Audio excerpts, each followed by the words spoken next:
Hey Waffle Gang, I do hope you are well. My name is Mark and today we're checking out some more Reddit stories, and if you do love a Reddit story, why not consider hitting that like, subscribe, maybe that notification bell too. And let's crack on with today's first story. Much love guys. Now today's first story is titled My Mum, 55 Female, and I, 25 Female, are in a massive fight over my fiance, 27 Male. First, some quick background info. My mum and I were in a pretty bad car accident in Georgia in 2019 that gave her a traumatic brain injury and damaged her frontal lobe. Decision making, emotional regulation, logical thinking. She moved to AZ, which I assume is Arizona, about 6 months later.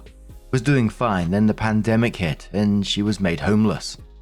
I was in college at the time and in no position to up and leave, so we helped my younger brother, 20 Male at the time, move out to Arizona to help her. Fast forward 4 years, and it's been a series of disasters for them.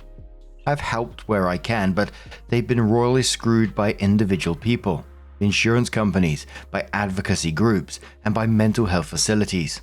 Well, she came to Georgia to visit for the first time since she left and is staying for a month. She doesn't know my fiance very well, since we started dating after she had left, and they've only interacted on one family beach trip, which went poorly, and when we moved my brother out west. She hates the fact that his family has different political views than ours. Never mind that he is very aligned to our beliefs. It's his family that's the problem. She also believes that he wants to isolate me from my family in an attempt to become emotionally abusive. She thinks our future children will grow up to be hateful, racist, and that I will end up a battered woman. She has her own trauma related to abusive men. Physical, emotional, sexual, the works. And I know that my aggression, perceived or real, is hard for her to handle. During a discussion, my fiance made a comment about how his mum had said she wanted to be put in a home if she were unable to take care of herself, and my mum flew off the handle in a rage about how he wanted to put her in a home and how he was attacking an older disabled woman and that made him an abuser. The fight ended badly with her walking out of the house, swearing that she would leave and never come back. She screamed hateful things about my fiance, about me, and about how I was re-traumatizing her by not defending her against him. That was yesterday, and after talking to my best friend and my work family, I'm realizing that I need to establish some boundaries with her. It hurts me, it hurts him, and it hurts the relationship between my mum and when she just screams insults at him and about him. She keeps saying she won't make me choose between them, but that if I want to be with him, my family will hate him forever and will never even be in the same room as him or his family again. Has anyone else ever been in a situation where they had to contemplate cutting ties with a parent? I don't want to cut her out, but she is causing me so much stress, and she is actively driving a wedge in my relationship with my fiance. Am I just being a young, naive girl in love, or does this behavior seem rational? Yes, I know she has a brain injury that is already irrational to some degree, but this seems like way more than that to anyone else. My family is small, just me, my mum, and my younger brother at this point, and I feel like I'm in an impossible situation where I either lose my fiance or my mum and brother. Literally any advice is appreciated. I wouldn't be on Reddit unless I was desperate. If I'm being totally honest on this one had me with mixed feelings. You know, the issue isn't the fiance. It sounds like mum projecting her own trauma onto their relationship and, you know, putting OP in an impossible position. Saying to her that I won't make you choose but is absolutely making OP choose, which is manipulative. Brain injury or not, is still manipulative. But at the moment, it just seems like fiance is being punished for something he hasn't done that we can't see in this post anyway. But what gave me mixed feelings is very early on in the post is this 20 Male brother who was put in a caregiving situation, a caregiving or support situation at the age of 20, barely out of his teens. And it's also putting this guy in an impossible position at the same time. You know, he's watching these fights play out and he's having to decide between mum and OP and, you know, fiance it and work this out while trying to be a caregiver at the same time for her, feeling responsible for managing her emotions and actions. And I'm wondering how much he actually gets to live his own life, which I just find it incredibly sad. I know there's many young caregivers out there and support systems, but it doesn't make the situation less hard to see or hear about. The commenter says to OP, I can't believe you allowed her to treat your fiance that way. If this were a man allowing his mum to treat his wife that way, all hell would break loose. If you want a happy marriage, set her straight and make her behave if she refuses to cut contact. I've cut contact with my crazy parents. I have no regrets. My life has so much less drama. Constant drama can ruin you mentally and physically. Successful Dot says, your mum has a TBI. Actions like this should be viewed in light of that. You say she and your brother have been screwed financially in other ways. Is all her settlement from the accident gone? Maybe go to legal advice on that. If your brother can think and operate independently, sit down and talk to him. She may be deteriorating. She may be afraid of you having your own family and life independent of her. Get his help. Contact 211 to find what resources there might be to help. In the meantime, you can see and contact your mother without your fiance. Keep them separate for the time being. You may have to elope rather than have a family wedding. Not the arsehole. So it's roughly about a week later that OP came in with an update and said, I, 25 female, have been engaged to my fiance, 27 male, for just over 2 years. And we dated for nearly 3 years before he proposed. We set a wedding date back when we got engaged, but postponed it because my family was going through a rough patch and it didn't feel right at the time. We're now aiming for April 2025. Venue is booked and everything. However, my mum despises my fiance. She says that he has warning signs of an emotional abuser, is selfish, wants to keep me to himself, and that he is going to turn me into a helpless housewife just to pop out babies for his southern racist family. For clarification, I'm a kindergarten teacher, currently pursuing my master's degree, and have exactly 0 plans to have kids in the next 5 years, which he agrees with. He is an electrical engineer and also pursuing a master's degree, and does not agree with his family's conservative beliefs. She lives across the country and recently came to visit for a month. It ended badly. I mean screaming fights, storming out of the house and crying until 2 a.m. All of which culminated in me driving her to the airport 2 weeks early. She swears she will never step foot back in the state for any reason, and she refuses to be in a room with my fiance or his family ever. Well, while she was here, I didn't get a chance to tell her that we are planning to go through with the wedding. Things are booked, etc. I fully intended to, but with all the fighting and turmoil, I didn't have a chance. Now my fiance and his family are asking questions about where we're at in the wedding planning process, and I'm really torn about how to answer. On the one hand, we could reschedule the entire thing and I could work with my mum to get her to agree to come. On the other hand, we could go through with the wedding, but I would have exactly 0 family members present. I desperately want my mum to be there, but I don't know if she'll ever come to terms with my fiance's existence and importance in my life. And I'm not sure I want to keep postponing the wedding because she's not ready for me to get married yet. So would I be the arsehole if I do go through with it? Extra, my mum does have a traumatic brain injury which affects her emotional regulation. She's had the traumatic brain injury since before I started dating my fiance, so he never met her beforehand. Despite the brain injury, she swears that she is being perfectly reasonable, and that as an older woman who has dated a lot more than I have, just the one, and has known abusive men, that I should trust her implicitly and leave him. Info. Everyone has been asking, so here are some of the warning signs that she says are emotionally abusive. He wouldn't leave me alone with her while she was here visiting.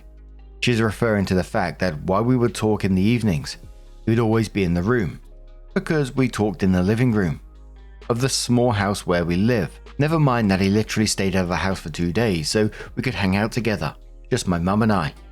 He does not encourage a strong bond between my mum and I. She means that he has not pushed me to go visit my mum and brother across the country, even when they needed help. My reasoning is that I don't actually want to go across the country very often, so even when he asks me if I want to, the answer is usually no. He is gay and uses me as a beard. She is referring to the fact that years ago, before we even started dating, I made an offhand comment about how people thought that the new server might be gay. We worked in a restaurant with lots of liberal college kids and straight people were the minority. So we kind of assumed everyone was LGBTQ+, unless told otherwise. I was obviously wrong. as we've been together for 5 years with no issues in the bedroom and many conversations about the facets of sexuality. He encourages me to lie to her. I lied about going to Puerto Rico, entirely by my own choice, and despite multiple warnings by him and my best friend that it would end poorly, it did end poorly, and she does not trust me anymore, which is a separate issue. But again, my choice to lie. He actively told me it was a bad idea, and I didn't listen. And it was 9 months after this that OP came in with another update and says, I made a post here almost a year ago and I'm so grateful to the people who took the time to comment. I read them all. I received a lot of messages from people with advice and kind words. So an update. We got married. A lot of you all told me to go through with it. And after a lot of thoughts, we did. When my mum left in October, we were in a bad place and we were having a lot of really awful phone calls and screaming fights. I was desperate to do something, and I finally found a therapist who helped me process some of the things that happened between my mum and I and my role in things. In the months leading up to the wedding, my mum continued to scream at me over the phone and make threats about choosing him or her, and how she hoped I wasn't the kind of girl who got rid of her family to please a man who would end up leaving her anyway. She was downright hateful, and I spent a lot of time crying over our relationship because I couldn't believe we had gotten to this point. Even with knowing that some of her dysregulation was because of the brain injury, I just couldn't believe my own mum would threaten me, call me a see you next Tuesday, and tell me that I wasn't allowed to be upset with her because she's been traumatized her whole life. We got married in April, and my mum and brother did not attend. I was able to reconnect with my mum's cousin, who I used to be close with as a child, and she and her family came to the wedding. I had my best friend, her family, and my work family there to support me. A close friend performed the ceremony. Plus, of course, my husband's family was very supportive.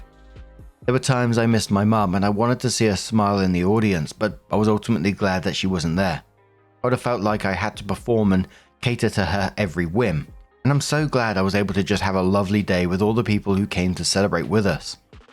Just to reaffirm my feelings about her not being there, my mum did not contact me at all on the day of, and only called me a week later to ask whether I'd be sharing any pictures with her. I did send her a few, because I thought a small part of her might care, but all she did was comment on how it looked like a cheap Amazon wedding. She hoped I was happy with my shitty choices and that they were worth the loss of my family. I miss her constantly, despite all our issues, but I haven't cut her off completely. We've been having a hard time communicating at all right now, and I don't know if it will ever get better. But I'm happily married and I don't regret it. Thanks for reading this far, and I appreciate all the kindness and honesty I got from my original post. The top 2 comments on this said, not the arsehole, frankly, you should go no contact. Your mother is a toxic, awful, cruel person. Traumatic brain injury or not, you should not continue to subject yourself to her abuse. She'll ruin every special moment in your life if you allow her to. Plus, if you do eventually have children, you want them to be subjected to her unstable behavior. 2 Mum 3 Girls says, I want to give you a giant hug and massive affirmation that you made a transformative, life-affirming decision. I have some perspective 25 years out. My wife was in a nearly identical position. Her mum has many of the same behaviors for a different reason. Diagnosed personality disorder. She did not come to our wedding. We now joke it was the best present she could have given us. That has taken years. My wife got married anyway. We have a beautiful house, close family ties, 3 wonderful teen/YA children, a deep, reliable group of friends and family. My wife has a profession she loves, despite her mother's derision as its lowly status. My wife still feels sadness over a relationship with her mother. It hasn't gotten better, but you choose to build a life worth living. My advice, get help, spiritual, psychological, good friends, and understand that it may be hard. You may live with a mostly hidden barrel of sadness which occasionally comes up, but you will thrive. A sad commentary, her siblings are still looking for the relationship they deserve, but will never have such compromised and sad lives. That is the alternative, and I'm so proud of you for breaking the chain. Opie says, this is amazing to hear. Thank you. We strongly suspect that my mother has borderline personality disorder in addition to the traumatic brain injury. Based on something she did and the way she acted prior to the accident, it hurt so badly to have no mum and no brother when I was so close to them my whole life. I'm glad your wife has built a beautiful life, and I'm hoping that I can do the same." And there was a bit of a mix of comments below this one. Some people saying absolutely good on OP for getting out of that situation, living her life in the best way possible, and basically to stop being in contact with her mother because she's just doing damage to her mental health and her relationship. There were people on the other side talking about the brother, at 20 years old, being left in that position with no support himself, or having to support a mother with a traumatic brain injury and potentially other mental health issues going on at the same time. OP did respond to one of those comments and said, "I completely agree with you. I've not been a good older sister." I mentioned in another comment that I never wanted him to move out there with her because I knew there was no support system there. But he is just as hateful as her at this point. I know a lot of it is rooted in anger and frustration and not true hate, but it still comes across as venomous. He hates me for learning how to set boundaries that he hasn't yet, and I've tried talking to him about how to maintain healthy space as much as possible with her, but she has him believing that he owes her his very existence. He has made special calls to me to say that Mum is very angry with me, and when she calls, I just need to sit there quietly and take it and not react to her vitriol because that's what he has to suffer through all the time. And I hear him say that, and all I can think is, you have the same rights I do to not be called a "see you next Tuesday" and then abuse her repeatedly. But he does not believe me. He believes what she tells him, which is that she has sacrificed for many years to raise us as a single parent, and we owe her an equal level of sacrifice. And I love him, but I'm done sacrificing. I'm nearly 25k in debt because of them. I have no idea how long it is going to take for me to crawl out of that financial hole on a teacher's salary, especially when I'm also paying $800 per month in their bills. I can't afford to move out west and cut my salary even smaller, and that's if I could afford the plane ticket or the moving truck in the first place. I may be going low contact with my mother, but I will never stop trying to talk to my brother, even if he doesn't respond or acknowledge me for years. I don't hate either of them, because I know that for all the suffering and stress I've endured, that they endured the same or more. We are just a collection of shattered people, and I want to do my best not to break us anymore. Some other people were asking about the brother as well, saying, "What's the deal? Did he also have a traumatic brain injury? Why is he thinking that your marriage is doomed?" And OP says, "My brother moved to Arizona with my mum to be a support a few years ago, and ever since, he's been slowly brainwashed by her. She spends most of their waking time together ranting about how I must hate them and how awful I am. And unfortunately, he believes her. I love my brother, but he's always been a mama's boy, and it makes it easier for her to influence him. He was only 19 when he moved out west with her and has never truly lived on his own, out from under her thumb, so he has no idea how warped some of her thinking is. Although my relationship with my mum is fraught with anger and mistrust, I still hold a small kernel of hope that one day my brother and I will be able to reconnect. I hope that he will heal from her influence and we'll be able to forgive each other for the way things have happened. I don't know if it will actually work like that, but I miss him too much not to hope for it." Another commenter asks, "Why did he have to uproot his whole life to take care of mum and not have a real life? But you get to live normally, dating and going on vacations. Did the brother take the decision to move or was it forced on him?" OP says, "It was a combination of things. At the time, she had just moved out of the house she was staying at in Arizona and was briefly homeless. I was in my senior year of college doing my student teaching, and my brother just earned his GED and was working at a local restaurant. My brother already wasn't happy living with his girlfriend, so when we realized that mum needed more help, he had more flexibility to go. He wasn't planning to go to college at the time. He could transfer his kitchen job to a location out west, and he had always been her hiking child who liked looking at rocks and wandering the desert with her. I was 4 months away from graduating, in the process of completing all my student teaching requirements and getting ready to submit them for graduation consideration. Technically, I tried to get my mum to move back to our home state, since that's where both her kids were and where the superior traumatic brain injury medical care was. We live near a highly ranked hospital system. It made the most sense to bring her back here, and she adamantly refused.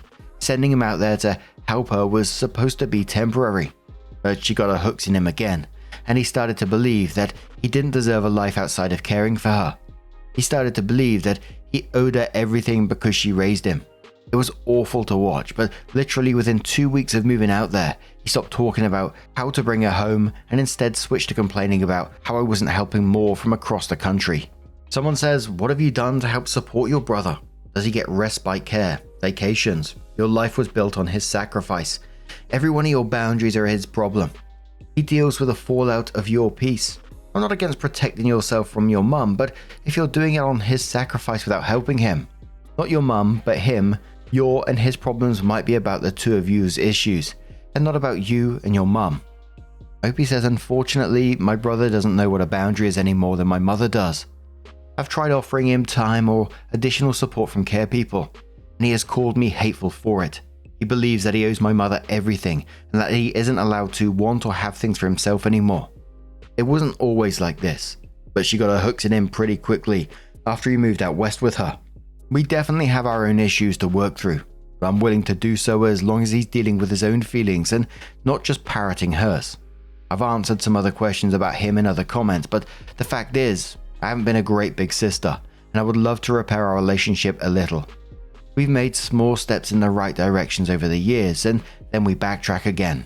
I just don't know how to really fix anything between us when she undoes any progress that we make as soon as he's off the phone or along in a room with her."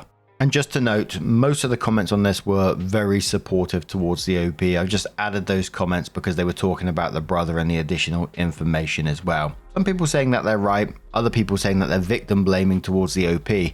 And for me, I still feel very sympathetic towards the brother, whilst understanding that OP needs to take a step back from this situation at the same time. You know, being 19, 20 at the time of, being this support and been in this environment for some time now, you can see how normalization of this kind of thing happens. It happens all the time in these stories. And the fact that he's saying OP's hateful now when OP in the comments seem to be saying that they were offering help just shows how deep it goes. And another of the sad comments where OP was saying that he believes that he owes his mother everything and that he hasn't allowed his own wants or to have anything for himself anymore. And there were some comments on the back of this saying, he's an adult now, he should be making his own adult decisions, etc., etc., which, I understand where people come from with those, but I personally don't see it that way. I think when someone's been normalized in this behavior, they've seen it time and time again, they're constantly told it's us against the world and everyone else hates us, etc., or whatever the thinking is, that becomes their new normal, a warped sense of reality. I imagine he's been convinced, wanting time off his own life is a selfish betrayal. I mean, look at the way she's treated OP in this situation, traumatic brain injury or not. And it is heartbreaking, and I feel like shit saying it, but there isn't much you can do at this point apart from what you're doing and leaving that door open, maybe sending a message here and there if you want to build on that relationship, if you want to offer him something. You can't save someone who's been conditioned to see these rescue attempts as attacks.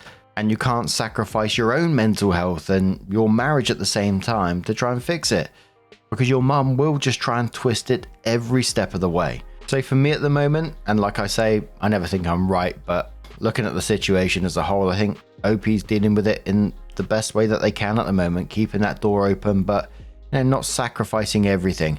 I think OP's showing what healthy boundaries are, and I hope one day that brother does the same and follows suit. Maybe you got a completely different opinion on the matter. There was lots of opinions in the comments on this one. Let us know your thoughts down in the comments below. And just a huge thank you for being here today, getting involved in the stories, your love, your support, your time. It always means the absolute world to me. So thank you so much for being here, and hopefully I'll see you in the next one. Take care and much love.